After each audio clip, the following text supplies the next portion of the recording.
সবে নাটক শুরু হয়ে গেছে আর এই নাটকের মুখ্য ভূমিকায় অভিনয় করবি তুই আর আমি মামা মহাভারতের ইস্তেমাল করে পঞ্চ পাণ্ডবকে বারবার পাঠিয়েছিল ঠিক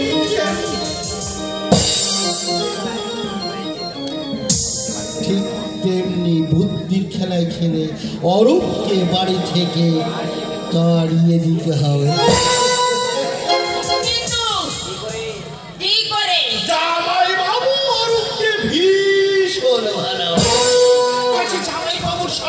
অরূপকে হেয় প্রতিপন্ন করতে হবে যাতে অরূপের প্রতি জামাই ওর বিতৃষ্ণা শেখায় আর সেই বিতৃষ্ণার পরে অরূপ বাড়ি থেকে বেরিয়ে গেলে আর কোনোদিন ফিরে আসবে না।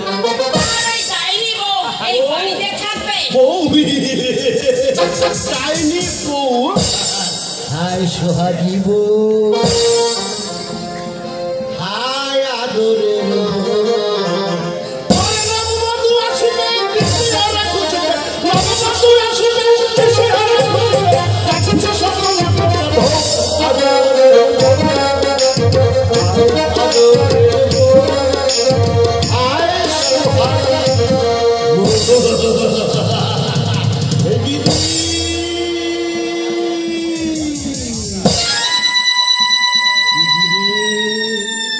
রামায়ণে রামচন্দ্র যখন 14 বছর বনবাস পিতৃসত্য পালনের জন্য তখন কি একা গিয়েছিল? সঙ্গে দেবর লক্ষণ আর সীতাও গিয়েছিল। ঠিক তেমনি করে বুদ্ধির খেলা অরূপকে বাড়ি থেকে তাড়িয়ে দিতে হবে। আর ওই হতভাগিনী ওই হতভাগিনী বউটোর সঙ্গে সঙ্গে যাবে। দিদি আরে সমস্ত বুদ্ধি তো আমি তোর কাছ থেকে শিখেছি।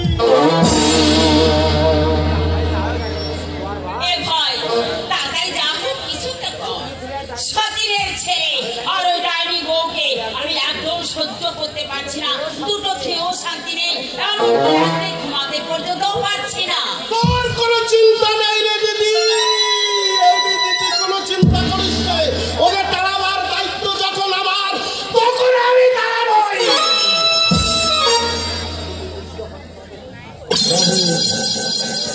এই গ্রাম থেকে তাড়াতে না পারি, পৃথিবী থেকে আমি ওদের তাড়িয়ে দেব।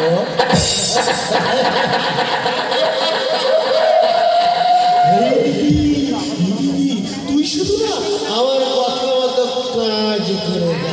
হ্যাঁ ঠিক আছে ভাই, আমি তোর কথা মতোই সব কাজ করব, শুধু তুই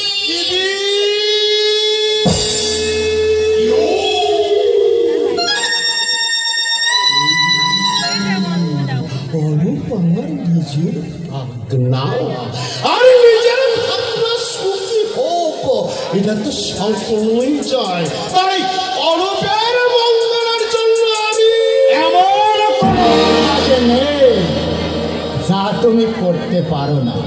কিন্তু মামা, খুব বেশি আমার জন্য মঙ্গল তুমি করতে যেও না, তাহলে দেখবো মঙ্গলের চেয়ে অমঙ্গলটাই হয়েছে আমার ক্ষেত্রে। তুই এতক্ষণ কোথায় ছিলি বাবা? বাড়িতে ছিলাম, আর দেখছিলাম একটা সাজানো গোছানো সংসারকে ফেলে তছ নছ করে দেওয়ার চক্রান্ত কিভাবে চলছে। মাগো ওমা, মামার ইন্দ্রের শান্তির সংসারে তুমি আগুন দিও, সেই আগুনের তাপ দাহে আমাদের সকলকে পুড়ে একদিন ছাই হয়ে যেতে হবে। আমরা কেউ কিন্তু রেহাই পাবো না।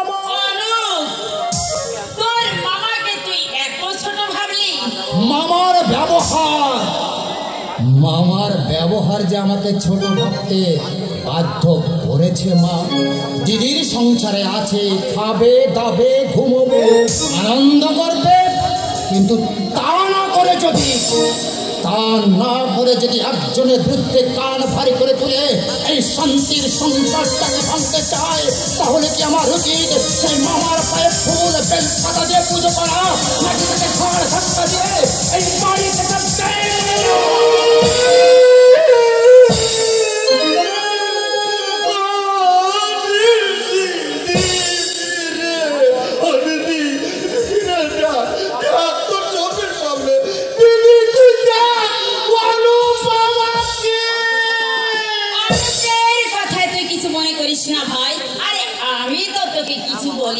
না মামা, মা যখন তোমাকে কিছু বলেনি তখন তোমার ওই বাড়িতে থেকে যাওয়াই, কারণ তুমি চলে গেলে মা তো এখন দিশেহারা হয়ে পড়বে আর বুদ্ধির খেলায় এগিয়ে যাওয়ার পথই খুঁজে পাবে না।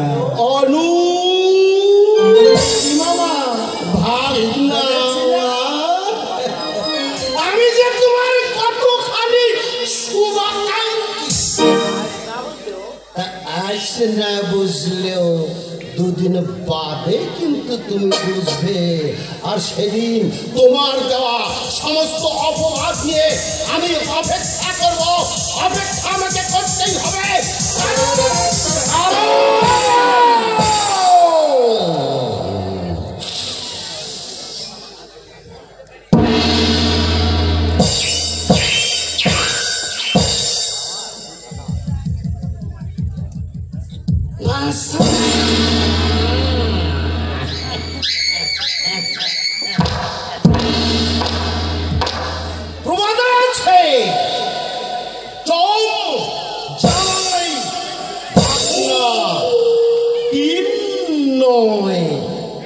আপনা